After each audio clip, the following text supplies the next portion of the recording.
Long Island medium Theresa Caputo stands by ex-husband Larry Caputo. During tough times, Larry Caputo's son was attacked by a stray dog while playing outside. Larry rushed him to the hospital after the child was seriously injured in the tragic incident. In such a critical moment, Theresa Caputo forgot all the conflicts and stood by her ex-husband. She rushed to the hospital to check on the child and stayed with Larry to comfort him emotionally. Their solidarity proves that no matter what the relationship, they will always be together for the sake of the child. The cold breeze of a late winter afternoon swept through the streets of Long Island as Larry Caputo watched his young son, Ethan, play in the yard. Laughter filled the air, but in a blink of an eye, the joy turned to horror. A stray dog, appearing out of nowhere, lunged at Ethan, its sharp teeth sinking into his small arm. Larry's heart nearly stopped as he sprinted toward his son, his voice breaking as he shouted for help. Blood stained Ethan's sleeve, his cries piercing through the neighborhood. Without hesitation, Larry scooped him up and rushed to the hospital, his hands trembling as he gripped the steering wheel. News of the incident spread quickly, and despite all the turmoil and legal battles between them, Theresa Caputo didn't hesitate. She abandoned whatever she was doing and drove straight to the hospital. The moment she stepped into the waiting room, she saw Larry sitting on a chair, his head in his hands. "How is he?" Theresa asked, her voice filled with worry. Larry looked up, his eyes wet with unshed tears. "They're treating him now. He lost a lot of blood, but the doctors say he'll be okay." Theresa let out a shaky breath of relief. She placed a hand on Larry's shoulder, a gesture of comfort that neither of them had shared in years. The past didn't matter now.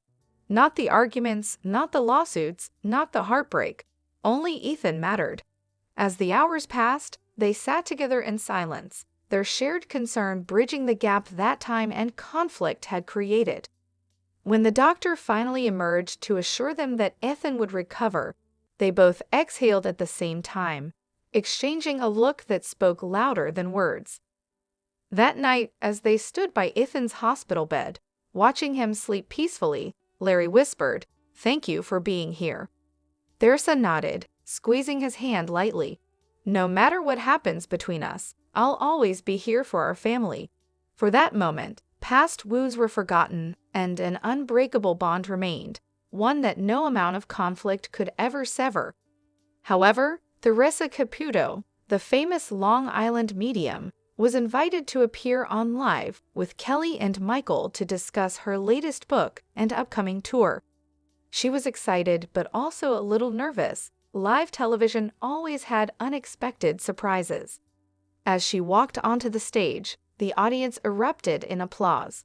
Kelly Ripa, all smiles, greeted her warmly. Michael Strahan, curious as ever, leaned forward, eager to ask his first question. "So, Theresa," Kelly began, "you've been doing this for years. Do you still get nervous when you connect with spirits on live TV?" Theresa flipped her signature blonde hair and laughed. "Oh, honey, every single time. But I trust the spirits. They always know what they're doing."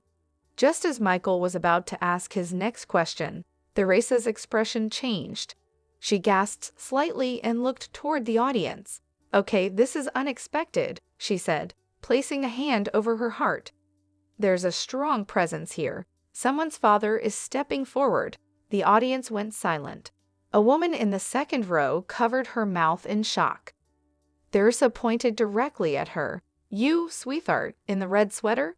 Your dad passed recently, didn't he?" The woman nodded, tears forming in her eyes. Theresa smiled gently. "He's saying he's so proud of you, and he's showing me a watch." "Did he have a special watch?" The woman gasped. "Yes, he always wore his lucky watch. I have it at home." Michael looked at Kelly, both visibly stunned. The audience whispered in amazement. Theresa continued, "He wants you to know he's still with you. He's also saying, oh, he's mentioning something about Sunday morning pancakes." The woman started crying. "Every Sunday, we made pancakes together. It was our tradition." At this point, Kelly wiped away a tear.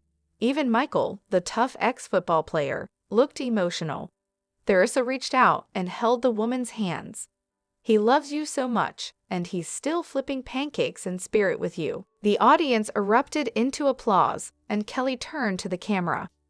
"Ladies and gentlemen, if you ever doubted Theresa Caputo's gift, I think we just got proof." Theresa chuckled. "Hey, I just deliver the messages." As the segment wrapped up, Michael shook his head in disbelief. "Theresa, you always bring something special to this show." Theresa grinned. "That's just what I do." And with that, she left live with Kelly and Michael with yet another unforgettable moment in her career. However, it was a quiet evening in Long Island, and Theresa Caputo sat in her reading room, candles flickering around her. A client, Lisa, sat across from her, nervously clutching a tissue. Theresa took a deep breath. "I'm feeling a strong presence, a celebrity, someone the world still misses deeply." She paused, tilting her head as if listening to an unseen voice. Lisa's eyes widened. "A celebrity? Who is it?" Theresa's signature blonde hair swayed as she focused. "I'm getting the letter M. No, wait. It's Marilyn. Marilyn Monroe?" Lisa gasped. "Oh my God, my grandmother was her biggest fan. She always told me she believed Marilyn had secrets no one knew." Theresa's expression grew serious. "She's showing me a mirror, a reflection of a different truth. She says people never really knew the real Marilyn. She felt trapped in an image the world created for her." Lisa clutched her chest. "That sounds just like her. She was so misunderstood."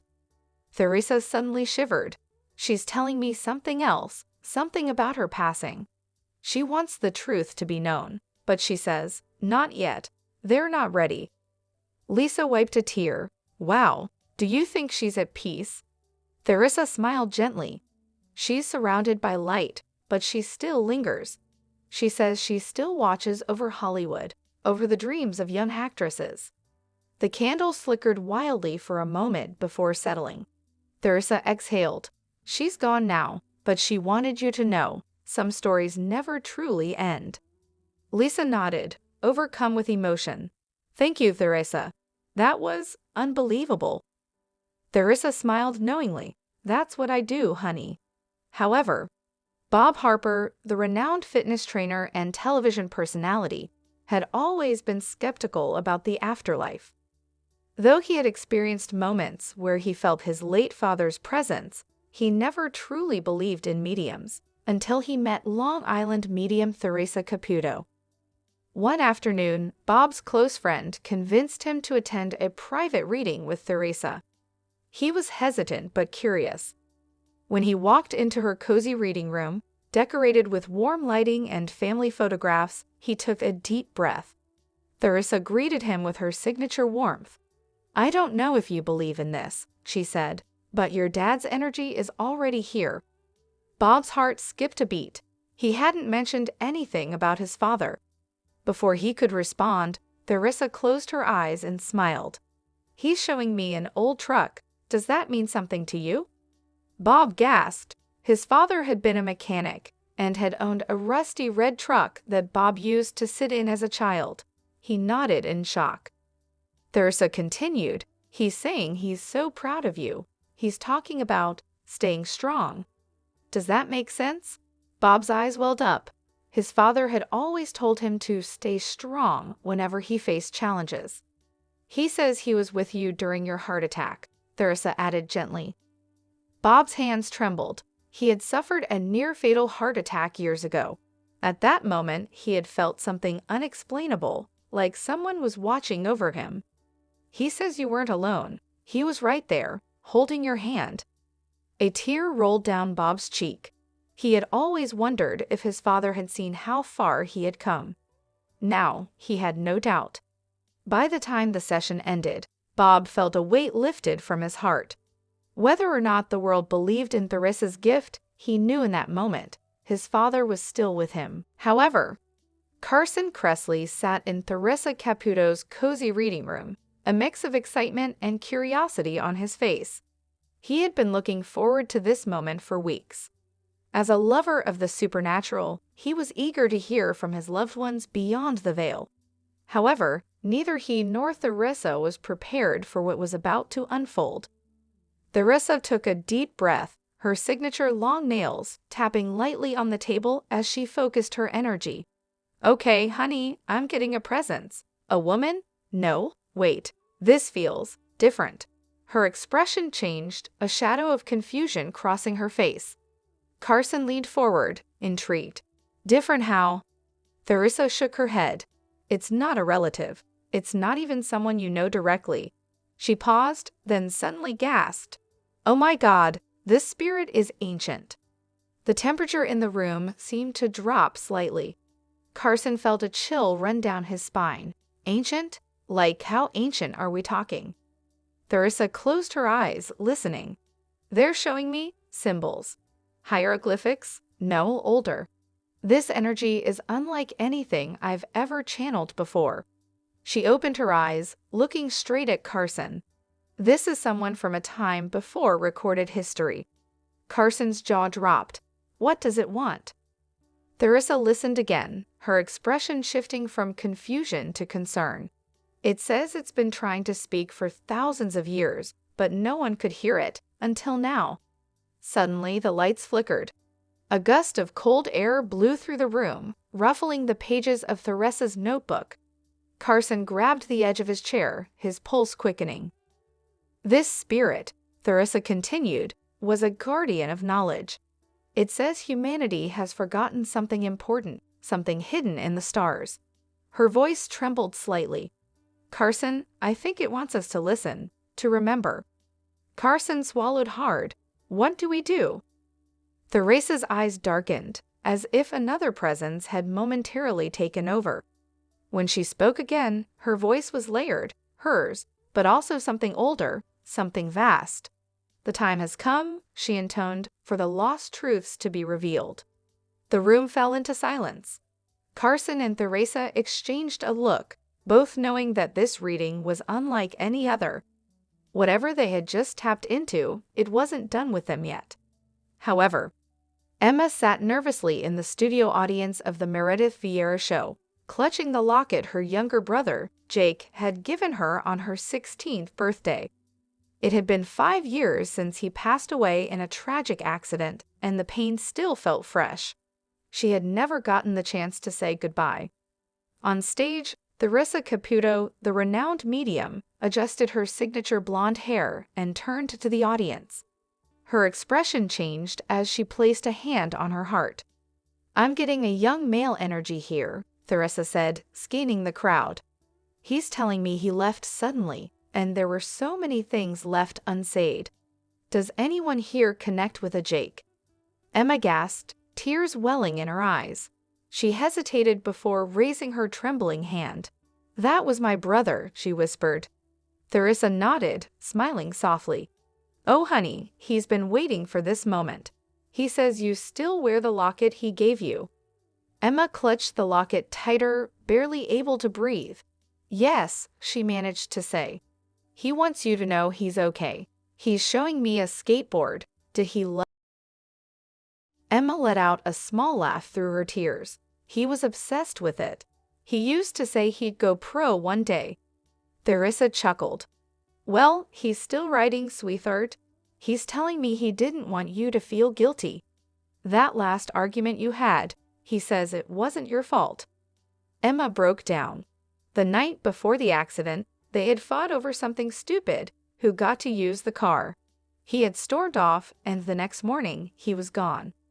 "He says he loves you, and he's so proud of you," Theresa continued. "He wants you to live your life fully. He's always with you."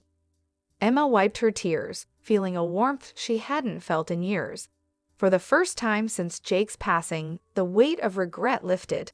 She had finally gotten her goodbye. And somewhere beyond this world, Jake was smiling. Hello, lovely viewers. Welcome to my channel. I am Mina. Hope your day is so well. If you like the video, don't forget to subscribe the channel.